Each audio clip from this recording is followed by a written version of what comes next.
1985년에 브라질 합의로 일본 엔화가 2배 정도 비싸졌어요. 그리고 일본 안에서 먼저 주식이 계속 올라갔죠. 네. 주식이라는 것은 올라가는 것이다, 내려간다라는 거 생각을 안 하는 네. 거예요. 또 이대로 가면 거품이 너무 커져버려 가지고 잘못하면 일본 경제가 위험하다.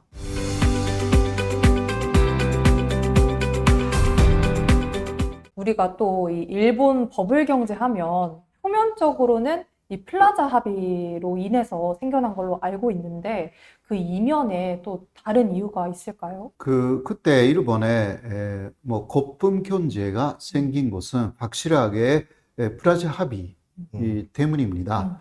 1985년에 브라질 합의로 일본 엔화가 2배 정도 비싸졌어요. 일본 사람들이 특히 해외에 가면 많은 것을 아주 싸게, 그러니까 일본 사람들로서는 싸게 느끼는 거죠.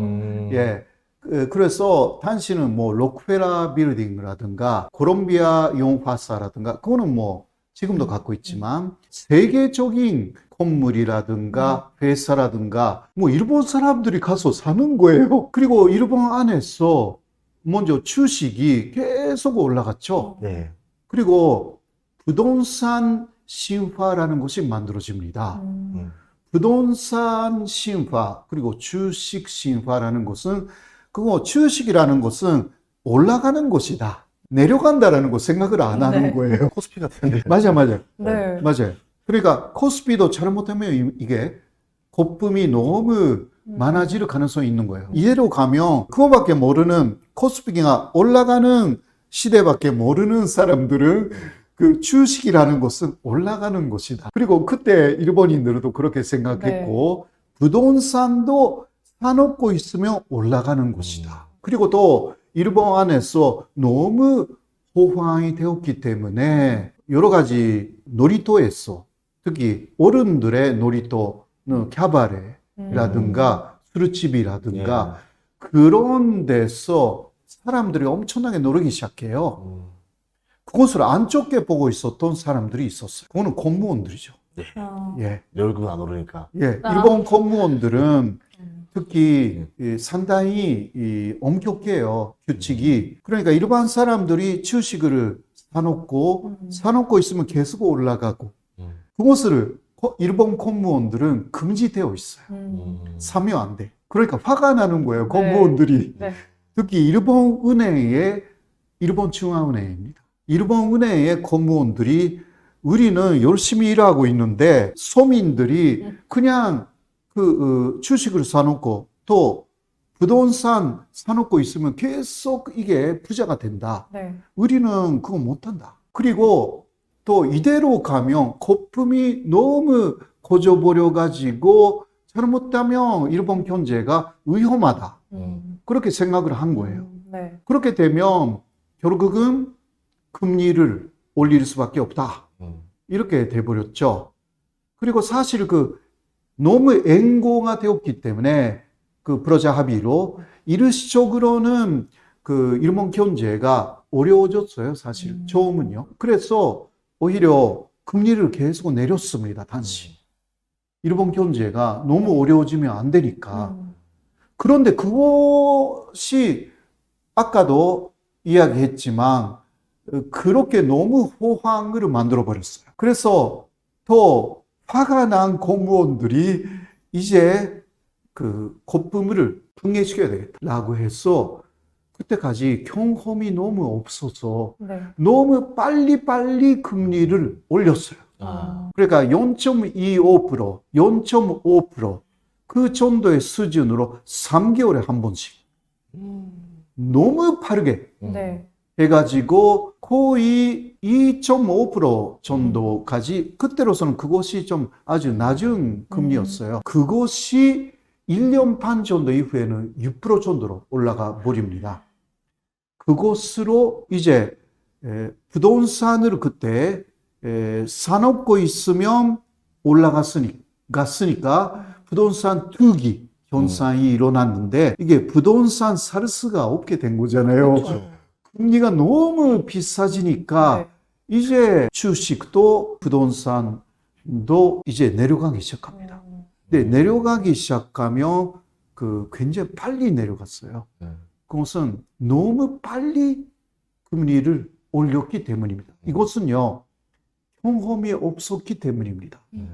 그 세계에서 이렇게 처음 있는 일이었던 거죠. 왜냐하면 인위적으로 엔화가 앵고가 돼가지고 달러를 약세로, 이거는 미국의 무역 역초라든가 재정적인 적자, 이것을 해결하기 위해서 미국하고 특히 일본, 5개국의 합의였지만 특히 미국하고 일본의 그러한 합의가 아주 핵심이었어요.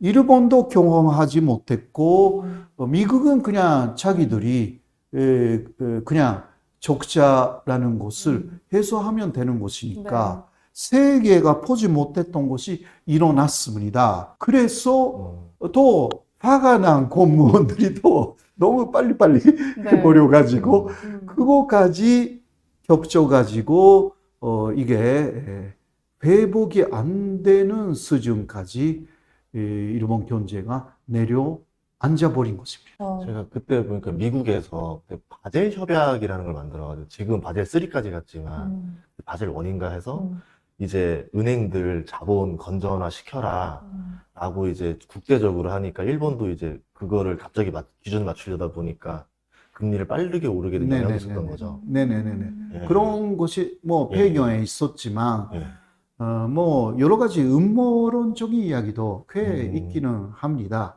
그때도 역시 반도체 일본이 아주 강했습니다. 엄청나겠죠. 세계 시야의 50% 일본 반도체가 갖고 있었습니다.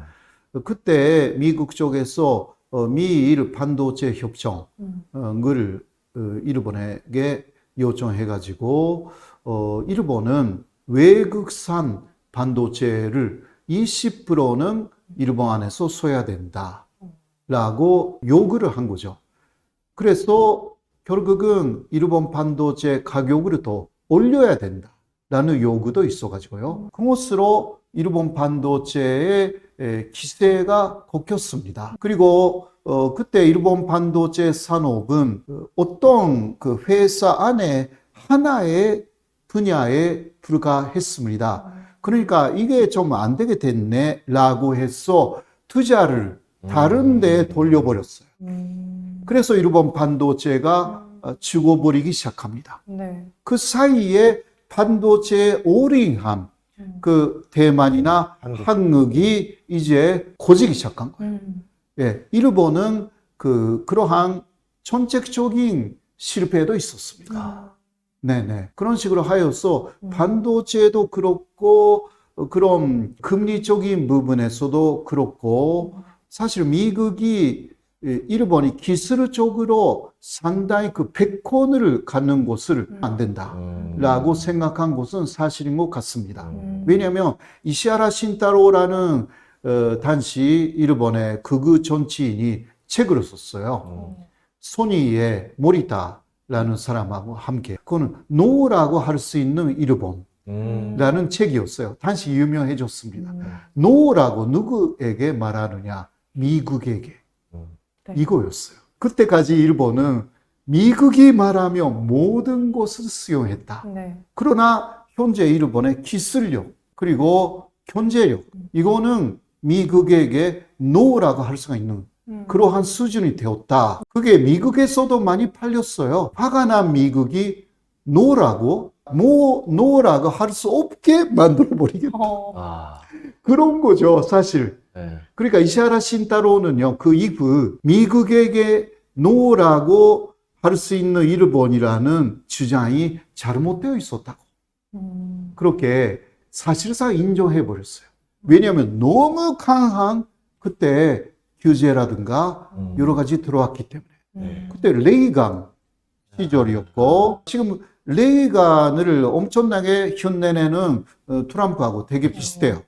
레이간 그 다음에 부시 시대인데 그때도 공화당, 지금도 트럼프 공화당이 맥락이 좀 비슷한 부분들이 많이 있습니다. 트럼프는 또 퍼포먼스가 너무 그 화려하니까 굉장히 그 눈에 띄지만 레이간도 상당히 그런 것을 했습니다. 그래서 그때부터 이제 소위 일본의 잃어버린 30년이 시작이 됐는데 시작됐습니다. 네. 그 디플레이션을 그런 오랜 세월 동안 해소를 못한 이유가 있을까요? 이유는 역시 그 다음 일본이 조금 두려워한 것은 싼 제품이 중국에서 많이 들어온다라는 것이었습니다. 그런데 한국에서는 중국에서 싼 제품이 들어와도 그거는 그 한국이 오히려 좀 비싸도 제품이 좋다라고 해서 그렇게 신경 안 썼습니다. 맞아요. 그러나 일본은 굉장히 신경을 썼어요. 그러니까 일본 제품이 좋은 것이고 또 손이 좋다, 고급이다 라고 해도 그 싼 중국 제품을 이길 수 없을 수가 있다라고 그 기업에서 조금 오판을 합니다. 그러니까 일본의 인건비라든가 그 여러 가지 면에서 비싸게 할 수밖에 없는데 그것을 싸게 합니다. 싸게 하는데 또 이상하게 디플레이션으로 그 빠져버립니다. 네. 디플레이션이라는 것은 물가가 올라가지는 않고 그래도 제품이 팔리지 않는 그렇게 되는 거죠. 네. 네. 그거는 그런 식으로 또 싼 제품을 만들기 위해서 무엇을 일본이 희생시켰는가? 임금을 올리지 않았다는 거죠. 그러니까 임금을 올리지 않았기 때문에 결국은 구매력이 부족하게 돼가지고요. 예, 그리고 또 투자를 많이 하지 않게 됐습니다. 예, 그렇게 해서 투자를 해야만이 새로운 제품이 만들어지잖아요. 네. 이런 부분을 많이 희생시키기 시작했습니다. 이거는 잘못된 그 전략이었고, 일본은 그러한 부분을 일본 정부가 주도하지 않았습니다. 다 모든 이러한 전략은 경제적인 부분은 기본적으로 기업에 맡겼습니다. 이게 한국하고 다른 부분이죠. 한국은 그래도 한국 정부가 주도해가지고 경제적인 정책이라든가 그런 부분을 그 큰 그림으로 갖고 있잖아요. 근데 그러나 일본 정부는 대기업에 다 맡겼어요. 그게 잘 되어 있었기 때문에. 예. 네, 그러나 91년 이후는 그런 전략 자체가 잘못되어 가지고요. 또 하나 디플레이션이 되면 이게 또 아무리 투자해서 소비 투자를 해도 이게 안 팔리니까 네. 투자하는 만큼 더 손해가 된다고 생각하는 거예요. 아, 그래서 내부 유보분이라고 해서요. 저축을 하기 시작해요. 회사 안에 돈을 많이 갖고 있는 거예요. 네. 이게 이 경향이 많아진 것은 리만 쇼크 이후가 더 그랬어요. 왜냐하면 10년에 한 번 정도는 어마어마한 세계적인 불황이 오를 가능성이 있다. 네. 리만 쇼크 이것을 전혀 예측하지 못했어요. 일본이. 그래서 돈을 갖고 있어야 된다. 오히려 투자를 해서 그거 안 되면 이게 더 돈만 없어지고 안 팔리면 이거 어떻게 하냐라고 해서 투자를 안 하게 돼가지고 내부 유보분을 갖고 있으면서도 월급도 올리지 않았기 때문에 네. 이게요 사실 그 17년 정도에 한국하고 비슷하게 그때는 한국은 IMF 일본도 IMF하고 비슷하게 왜냐하면 아시아의 동화 위기였기 때문에 그렇죠. 예. 상당히 비슷한 현상이 일어났어요. 그러나 그때 일본에서는 노사가 합의를 합니다. 우리를 자르지 말아라. 전리해고하지 말아라. 그러나 초임금도 괜찮다. 그게 노사 합의였어요. 한국하고 달라요. 한국은 IMF 때문에 잘났어야 됐었고. 그렇죠. 예. 근데 일본은 IMF까지는 안 갔지만 그 노사 합의 때문에 초임금 기조가 만들어졌어요. 그게 그러니까 1989년에 그때 최고의 주가가 최고치에 올라가 가지고 그 이후 거의 40년간 쭉 내려가 가지고요. 2년 정도 전에 처음으로 40년 만에 그 최고치를 갱신합니다. 네. 예. 그때까지는 주가도 그렇고 임금도 계속 내려가서 이게 가장 내려갔던 그 지점이 리먼 쇼크 때. 그 이후에 조금씩 다시 올라가가지고 이게 네. 잃어버린 30년, 40년 이렇게 된 것입니다. 그래서 그러니까 최근 보면 금리 인상을 일본 은행 보면은 웬만하면 안 하려고 네. 이제 안 하고 싶은데 어쩔 수 없이 하고 어쩔 수 없이 하는 네. 게 약간 그때 옛날에 그 트라우마가 있어서 그렇게 하는 거예요. 그 사이에 네. 자 그러면 소민들은 어떻게 살아왔는가? 네. 초금리 때문에. 그러니까 금리가 오는 거하고 마찬가지였기 때문에 그렇죠. 대출을 받아도 이게 금리가 없으니까 거의 0.01%라든가 이거는 금리가 아니잖아요. 네. 그러니까 뭐 그런 것이었기 때문에 그냥 대출을 받아가지고 기업에서도요. 네. K는 조금 높았어요, 금리가. 그래도 일본 정부가 기업에 대해서는 중소기업이 어려우니까 금리를 낮춰라 라고 해가지고 그래서 그 기업들은 그렇게 대출을 받고 갚고 다시 대출을 받고 갚고 근데 이게 금리가 거의 없으니까 아주 쉽게 네. 빌리고 이게 이자가 거의 없으니까 이게 이런 식으로 돌렸어요. 근데 여기서 문제는 좀 쉽게 돈을 빌릴 수가 있었기 때문에 기업들은 노력을 안 했어요. 그래서 많아진 게 좀비 기업이에요. 아, 8개 정도의 회사 중 하나가 좀비예요. 네. 좀비라는 것은 버는 이익보다 갚아야 되는 빌린 돈의 부분이 많다라는 게 좀비예요. 그러니까 계속 갚아 나가는데 벌이가 그만큼 없어. 네. 그러니까 또 대출을 받아야 돼. 사실상 주고 있어. 네. 그런데 대출 때문에 그냥 살고 있는 것 뿐이에요. 근데 이거 대출을 시키면요, 문제가 되는 것은, 그러니까 금리 올리면 계속 도산을 해요. 그러니까 금리를 많이 올리지 못하는 것입니다. 네. 현재 그 고민이 있는 거예요. 일본 정부가. 막 올리고 싶은데 못해. 지금도 조금씩 그래도 올렸잖아요. 그곳으로 매년 도산 기업이 많아지고 있어요. 중소기업이 계속 도산을 해요. 그것을 확 올리면요. 10배 이상 도산할 거예요. 네, 일본이 중소기업이 거의 90%이기 때문에 그러니까 좀비 기업이 너무 많은 거죠. 이게 사회적인 문제가 되는 거예요. 사람들이 하루아침에 일을 잃어버려 가지고 이게 어떡해요? 그러니까 이게 일본이 상당히 무서워하고 있는 게 이거예요. 일본이 또 무사사회였기 때문에 네. 일본 무사들이 무서워. 한국은 그래도 그냥 시위로 끝나잖아. 네. 시위로. 일본은 칼을 뽑아가지고 어떻게 하는지 몰라. 그러니까 옛날에부터 일본은요, 그 윗사람을 보는 이상으로 아랫사람을 많이 봤어요. 아랫사람들이 반란을 일으키지 않기 위해서 열심히 잘해줬어.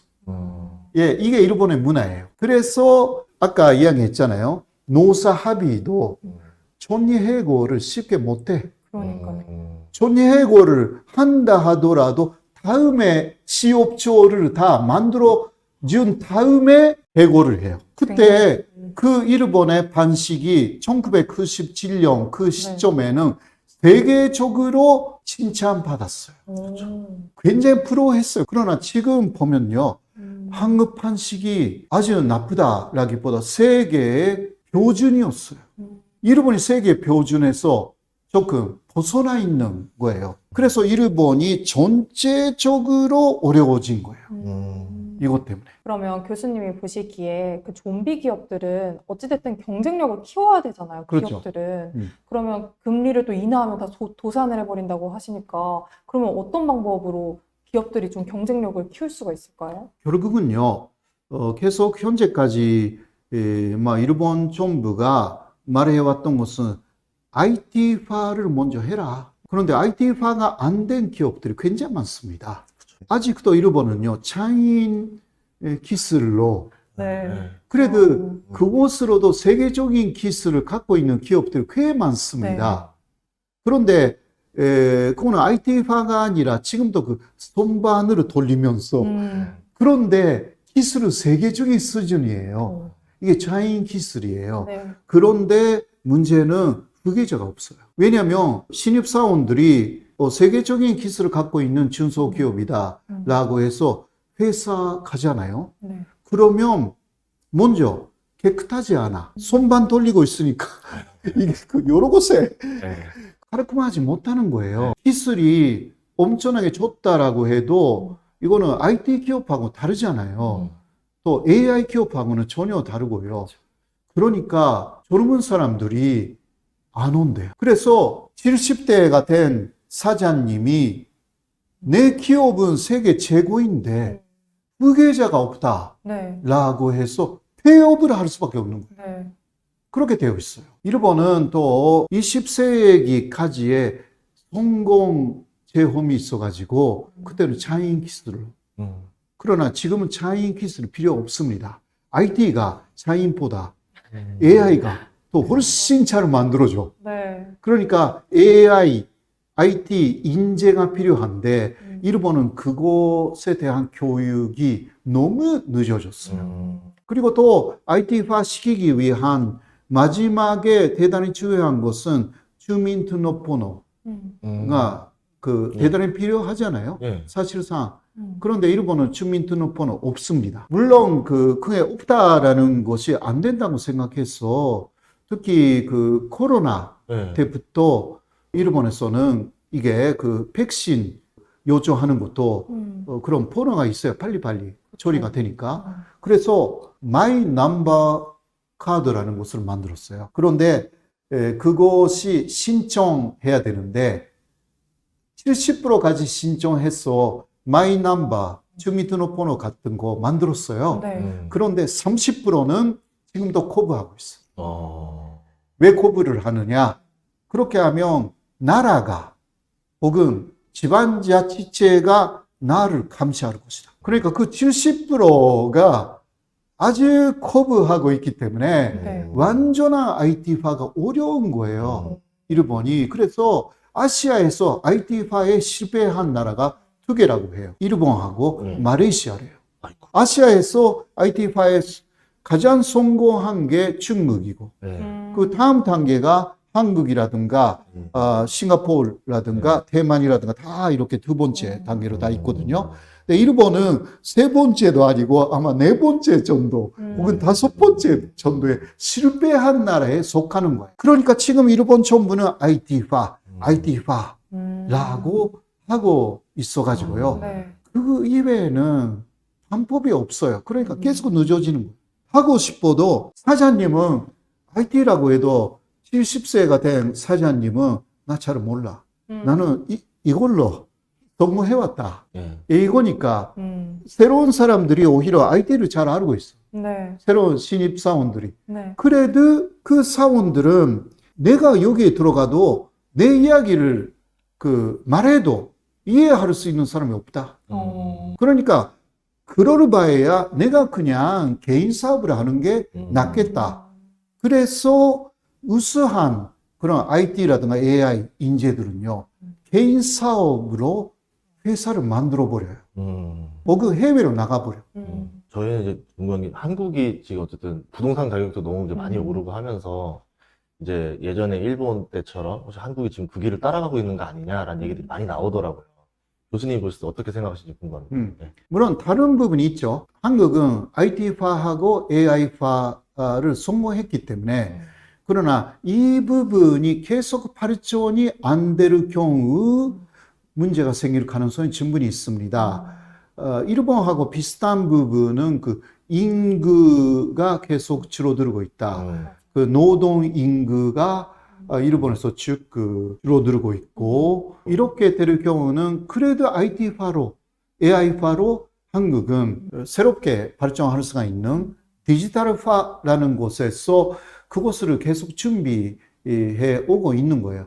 그래도 한계는 있겠죠. 아무래도 일본에서 가장 큰 문제는 20년 이상이 되면 젊은 사람들이 한 사람이 65세 이상 한 사람을 부양해야 된다라고 그러니까 여러 가지 사회적인 비용 건강보험이라든가 용금이라든가 그런 거 다 젊은 사람들이 다 노인들의 그러한 부담을 다 한 사람이 한 사람을 등에 네. 업고 가야 된다. 맞아요. 한국도 그렇게 맞아요. 될 것 같던데 이러한 문제가 좀 있고요. 그러니까 경제적인 발전하고 그러한 복지 문제는 될래야 될 수 없는 그러한 관계가 있기 때문에 이것을 어떻게 하느냐라는 문제가 좀 있고요. 그리고 부동산 문제는 그 일본은 지금은 도쿄라든가 오사카, 나고야의 아주 중심지만 집값이 비싸요. 다른 데는 도쿄라고 해도 그렇게 비싸지 않습니다. 왜냐하면 인구가 계속 줄어들고 있고 또 주변에 나가버리니까 너무 비싸니까. 근데 일본은 그런 식으로 뭐 맷타운이라고 해가지고 그냥 자기 위에서 조금 벗어난 데 가는 거예요. 예, 신도시. 예, 이게 한국보다 그런 부분은 강해요. 한국은 계속 서울로 들어가려고 하는 맞아요. 것은 아직은 있죠. 근데 일본은 물론 도쿄로 들어가고 싶은 사람들이 있기는 하지만 그래도 그거는 일하러만 가는 곳이지 자기가 자는 데는 좀 벗어난 데서 많이 하려고 하기 때문에. 그리고 도쿄뿐만이 아니라 나고야도 있고 또 말하자면 도시들이 꽤 있어요. 뭐 후쿠오카도 있고 여러 곳에 분산이 되어 있는 부분들이 좀 있습니다. 이런 부분에서 부동산 부분도 사실 제가 관심 있는 것은 강남 부동산 3구가 어디까지 그 높은 수준을 유지할 것인가. 네. 뭐 중심은 남겠죠. 일본도 그러니까요. 네, 그러나 그 중심이라는 게 좁아지고 갈 것이다.